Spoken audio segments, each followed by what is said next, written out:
Hey y'all, Mike here from Today is Our Adventure. Before I jump into the big project, I just wanted to give an update to our regulars. We had to press pause on the vlog for a little bit to handle some things. Don't you worry though, the vlogs will be back as soon as we can. In the meantime, I'm going to tackle some of those infamous Mike projects and bring y'all along for the ride. I'll also share some essential RV maintenance tips and finally release some of those campground reviews we've held in the archive. So plenty of good stuff is coming your way. We appreciate your continued support in the way of views, comments, and likes to help us reach our goal of 2,000 subscribers by the end of the season. Now a quick but important note. I'm a certified RV tech and power electronics tech. However, these videos are for entertainment purposes only. The way I do things is just that, my way. It's not necessarily the only way. So do your own research, be safe, and hire a professional if you need it. Also, all the links I provide are affiliate links. Using them doesn't cost you anything and really helps our channel out. So now let's get down to it. What is the first project up? It's a big one, a full Victron energy management system install. We finally decided to pull the trigger on this after a little incident back in Acetate. Picture this, it's rainy, it's overcast, our generator's been running for hours, and we get a knock on the door from the park rangers. They were not happy about how long we had been running our generator, and they wanted us to shut it down. The problem was our standard converter charger was just not enough to keep up with charging our 460 amp hour battery without the sun to help it out.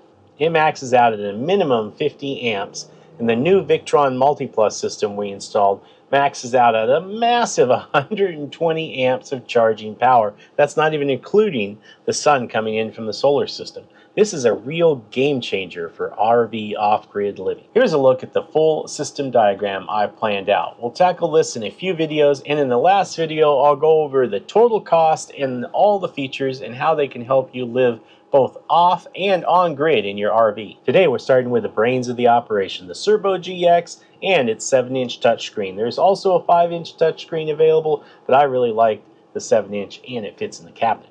Now I know what some of you must be thinking, Mike, why are you starting with the screen and not with the big ticket item, the inverter charger?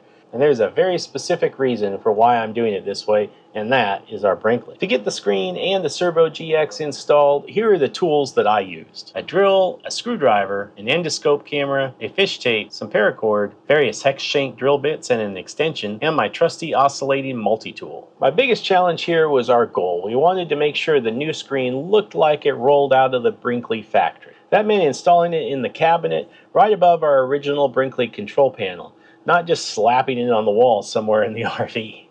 Problem is, you just don't know what access you have until you get into it. Well, step one in this install was finding out what access I did have and doing a little exploration. First, I removed the factory panel to gain access behind it.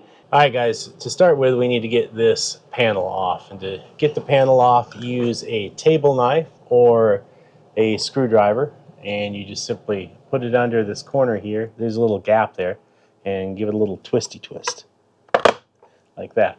Come over to the other corner on the bottom, and give it another little twisty twist. And it just pulls right off like that. Now you can see the screws. And now it's a Phillips head screwdriver.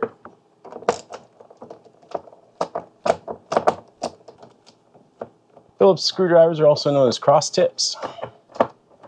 This is a number 2 cross tip screwdriver bit. I have taken the panel off, the Brinkley panel, to get access to that hole there. And I have taken the breaker box out so that I can get access to the other side.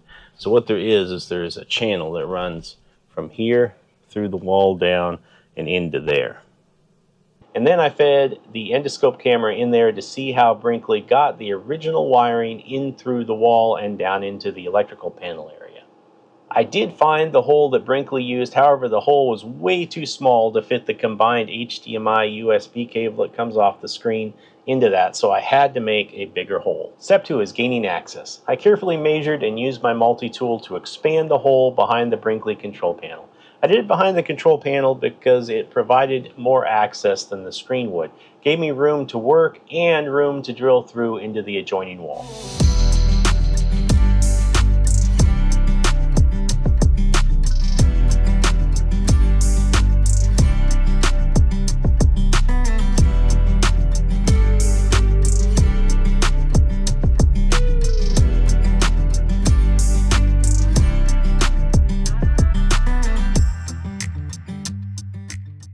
Now came the tricky part. I needed to drill through the cabinet into the adjoining wall, and that area was very, very small. To get the reach, I created a super long drill bit by combining a drill bit with a screwdriver bit extension. This gave me the length and flexibility I needed to navigate through that tight space and drill into the adjoining wall so that I could drop the cable down. Step 3 is running the pull line. Once the hole was drilled, I dropped my fish tape down through the hole and into the void behind the circuit breaker panel. Now, a pro tip here. Instead of actually using the pull tape to pull the cables through, which can be both harsh on your hands and the cables, I use some paracord.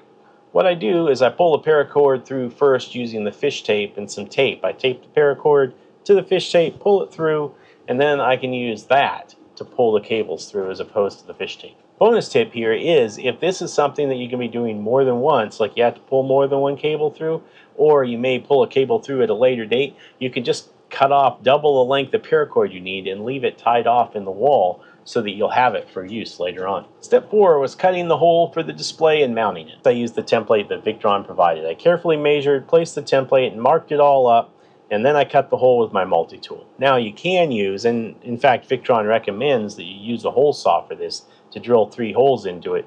The multi-tool works just as well and leaves a nice clean edge for you. With the hole cut, I mounted the screen's bracket and pulled the cables through. And here's a crucial tip for you. Make sure you attach the ferrite EMI suppressors to the cable before you snap it into the bracket. Once the screen is locked in, you'll need a special tool to get it out. And with the limited access in the panel, trust me, it is a pain to get out. Step 5, the final step, is powering up and installing the Cerbo GX. To power it up, I put a new dedicated line to the 12-volt fuse panel that Brinkley provides, and there are some extra spots in there to put an appropriately sized fuse in. I plugged in the screen to the Cerbo GX and then ran the new dedicated power line to the Cerbo GX and powered it up. For now, I'm just going to put the Cerbo GX in the void behind the breaker panel. I'll secure it permanently once I get all the rest of the units wired in. And that's a wrap for part 1 of our Victron install. The brain is installed and the screen is in place. It looks fantastic. It looks like it rolled right off the factory line. In the next video, we're going to dive into a Victron Lynx power distribution system. I'll explain what that is, why it's so important for a clean and safe install, and I'll show you how to put it all together. If you have any questions, drop them in the comments below. Be sure to like and subscribe so you don't miss the next part of this build. Until then, remember, today is your adventure.